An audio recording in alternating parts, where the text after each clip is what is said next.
sait que dinañu gañ waaw par extraordinaire suñu gañewul woon xam ngeen ni ku fi njëkk a toog la may njëkk a def mooy liggéey bii gars yi su mboon mu yeggale ko kon maag Bassirou mii 10 ans la ñuy jël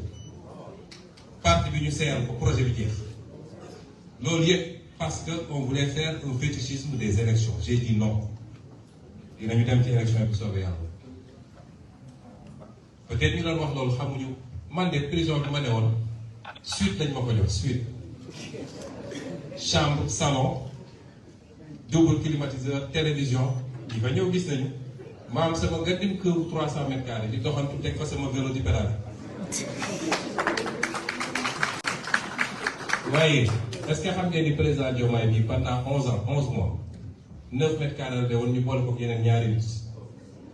xam ngeen condition yi mu nekkee woon yooyu ko fenn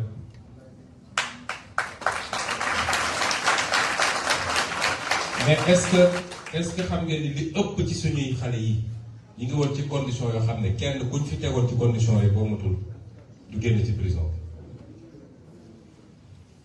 suñu responsabilité en tant que autorité morale mooy suñu amoon prof ndoll génne ñooñu te yàqul dara ci li ñuy liggéey nañ ko def moo tax nit boo àndeek moom léeg-léeg da nga koy wóolu doylu ko buy def xamoo teyal ba xam rek loi d'amnistie bi coow bu ne dégg nañ ko ci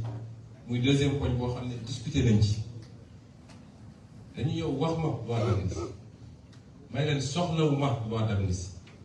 su leen doyee vous abandonnez les charges parce que xam ngeen ni taxawul ñu def noolu yëpp nit ñi ñibbi seen kër ah ñu ne dee rek ñoom loi d'amnistie lañu bëgg suñu defee loi d'amnistie ça nous profite